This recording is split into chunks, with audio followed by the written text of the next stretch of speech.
ಕಾರ್ಯಾಲಯ ರಾಜ್ಯಾಧ್ಯಕ್ಷರ ಹುಟ್ಟುಹಬ್ಬ ಪ್ರಯುಕ್ತ ನೂತನ ಕಾರ್ಯಾಲಯ ಹಾಗೂ ಕಲಿಕಾ ಸಾಮಗ್ರಿಗಳ ವಿತರಣೆ. ಗಂಗಾವತಿ.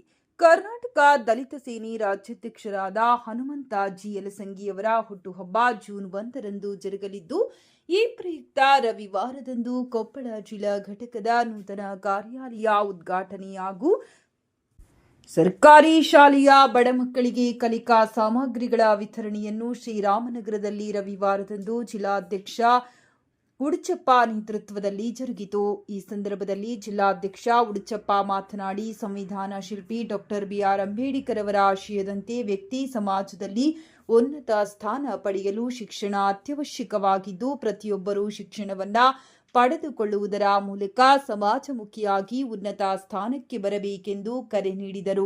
ಅಜ್ಞಾನ, ಅಂಧಕಾರ, ಮೂಢನಂಬಿಕೆಗಳನ್ನು ಬದಿಗಿಟ್ಟು ಶಿಕ್ಷಣವನ್ನ ಪಡೆದುಕೊಳ್ಳುವುದರ ಮೂಲಕ ಸಂಸ್ಕಾರಯುತವಾಗಿ ಜೀವಿಸಬೇಕೆಂದು ತಿಳಿಸಿದರು. ತಾಲೂಕು ಅಧ್ಯಕ್ಷ ಮಂಜುನಾಥ್ ಮಾತನಾಡಿ, ಶತಶತಮಾನಗಳಿಂದ ಶೋಷಣೆಗೆ ಒಳಗಾದ ದಲಿತರು ಗುಣಮಟ್ಟದ ಶಿಕ್ಷಣವನ್ನ ಪಡೆದುಕೊಂಡು ಅಂಬೇಡ್ಕರ್ ಅವರ ಕನಸು ನನಸಾಗಿಸುವಲ್ಲಿ ಕಾರ್ಯಕರ್ತರು ಶ್ರಮಿಸಬೇಕು. ಶಿಕ್ಷಣದ ಬಗ್ಗೆ ಅಪಾರ ಅಭಿಮಾನ ಹೊಂದಿದ ರಾಜ್ಯಾಧ್ಯಕ್ಷ ಅವರ ಸಲಹೆಯಿಂದ ಸರ್ಕಾರದಂತೆ ತಡೆಯಬಹುದಾದ ಎಲ್ಲಾ ರೀತಿಯ ಸೌಲಭ್ಯಗಳನ್ನು ಕಲ್ಪಿಸುವಲ್ಲಿ ಕಾರ್ಯಕರ್ತರು ಕಾರ್ಯೋನ್ಮುಖರಾಗಬೇಕೆಂದು ಹೇಳಿದರು. ಈ ಸಂದರ್ಭದಲ್ಲಿ ಶಿವಕುಮಾರ್ ಡಿ, ಪರಶುರಾಮ್, ಎಚ್ ಮಂಜುನಾಥ್, ಜಗದೀಶ್, ನರೇಶ್ ಸೇರಿದಂತೆ ಮತ್ತಿತರರು ಉಪಸ್ಥಿತರಿದ್ದರು.